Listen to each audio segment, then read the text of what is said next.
njagala kubategeeza nti njagala kusooka okutwala omukisa guno okwebaza omukulembeze w'eggwanga okunonda nga minisita w'abavubuka n'abaana. Ebintu bye nina okusookerako okukola ngenda kulaba biki ebiruma abavubuka tubayambye tutya, naye bwe mbadde nga nkola activities za PLU civic organization yaffe twabasanze ekizibu ekiri mu bavubuka mu Uganda yonna bolali emirimu, naye bonna bagamba gavumenti etuwa emirimu. Gavumenti ez'amaanyi nga Amerika ne Bungereza tezirina mirimo mingi.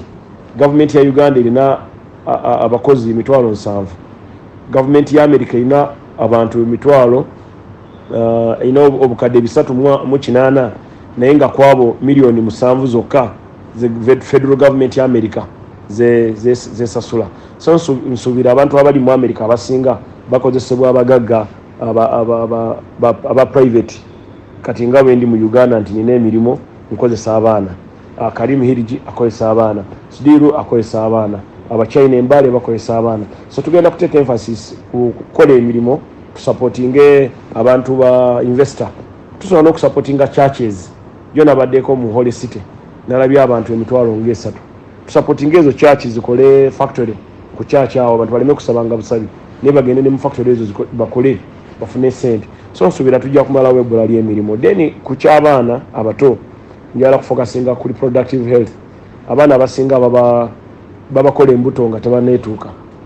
Ebitundu nga Busoga, Kamuli ne Mayuge ne district endala zikoseddwa nnyo abasajja abali obuto bakola abaana abo. Ne tusanga nga abaana abataneetuuka bafuna embuto bafiira mu ssanya, bafiira mu kuzaala.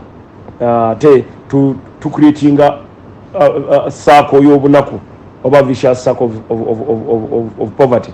Nti omubazi asanga muwala wo kukubo nga agenza okunona amazzi w'emyaka 12 n'amukola olubuto, then wamala omukola olubuto n'azaala oyo omwana. Kati omubazi aligagawala ddyo atwala omwana mu ssomero. So omwana naye niyesanga nga atasomye nga naye ali ku kyalo ekamuli atunda fene oba atunda bikajjo oba bali mu musamba z'abayindi ez'ebikajjo. So twagala kufokasinga mu kuyigiriza abaana nti temweganga temwegajanga nga muli bato. Then nga tuyita mu LC system zaffe mu masomero n'ogamba abazadde balekerawo okutunda abaana baabwe abatanakula. Then okuyamba abaana ababundabunda ku makubo abo naye okubakwata ne tubaza emoroto tekiri steady solution. Tulina kubaza moroto nga tulinayo redemption center ate nga rehabilitation center ate nga skilling center. Abaana abo banaava mu sente ezo bamukwata wano e Kampala ne bamutwala n'abeerayo emyaka 2 oba 3 agenda okuvaayo oyo omwana ng'asobola okubenga teddagala. Kati abasabiriza bajja kuba baweddewo, ajja kuvaayo ng'asobola okukola keeke. Then abakwano bange jjo nafunye ekiwandiiko group ky'aba National Unity Platform abakulembeze abo wansi nagamba Uncle Balam abantu tebatuyambye, tusaba otuyambe nga minisita waffe w'abavubuka, abavubuka abaasibwa bakole ki baveeyo. Nabagambye mumpeerezeeyo akawandiiko ne lisiti y'abo abaasibwa. Ngenda kusaba president mugambe bano abaana balimbibwa bawabusibwa mu Luganda misled bawusibwa, naye tubayambe babasumulule oba rehabilitating babeere part of the labor force ya Uganda, batuyambe mu economic development. So aba National Unity Platform oba DP obani ng'olina ebizibu eby'ekika ekyo mu biwandiike mukole ebbaluwa nga mubitamba secretary general bamwe, ndi ready nze mwenyini okukidrivinga ndi wamu ne mu cabinet wamu n'okukitwala wamu sister wange Anita Among okulaba nti tukimaliriza kiveewo, kubanga amakomera gajjudde tetwagala kubeera n'amakomera gajjudde nga mulimu abaana abawuzibwa. Tubawe second chance. Let's give them a second chance. I'll work for that and we shall deliver. Happy, excited and honored to be picked by the head of state, the fountain of honor, and this is basically a sign of trust. So on the other hand, I am happy. On the other hand, I'm also challenged because I have to work hard and prove a point and fulfill the obligation that I've been given. But one thing I can assure the country is that we will serve with absolute diligence. We'll ensure that service delivery is down there to the last man down on the grassroots. But specifically my area, looking at disaster and also looking at the relief, it's a very taxing area, and it involves a lot of planned reactions. So I have the energy. I will move around the country and be there to handle the issues of disaster in coordination with my bosses, the senior minister and the prime minister.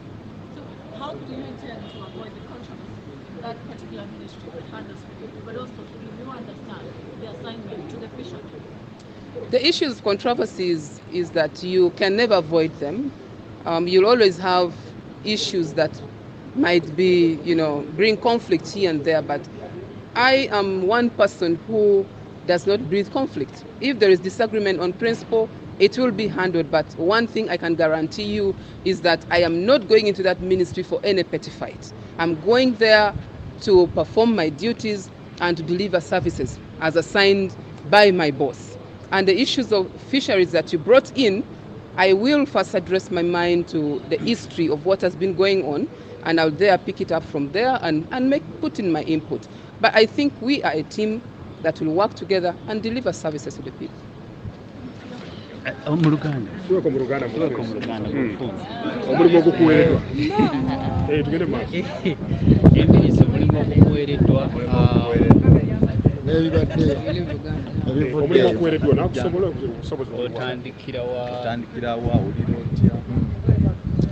Ekisooka ndi musanyufu kubanga omukulu asazeewo okumpa trust okulaba nti nze yingira mu kifo ekyo, naye kyenjagala okusuubiza Uganda kiri nti tujja kukola. Nze nga Lilian nze n'amaanyi era mbakakasa nti tugenda kukola okulaba nti omuntu wansi afuna ki biyambi. N'ekirala area gyengenda kukikirira kikwatagana ku bya abarefugee ne ebya disaster, ekintu ekikola nga togisuubiza nti egenda kubeerawo. Kitegeeza nti kyetaaga minisita oba omuntu ava mu gavumenti ng'alina maanyi okutambula, ng'alina mutima kuyamba abantu, era kyembasuubiza ngenda kukola. Ate n'ababaka bange bali mu office eyo nga senior minister ne prime minister ne balala. Tujja kukola. Nje njagala suubiza Uganda nti nja kukola mirimu mwena musanyuke. Weba.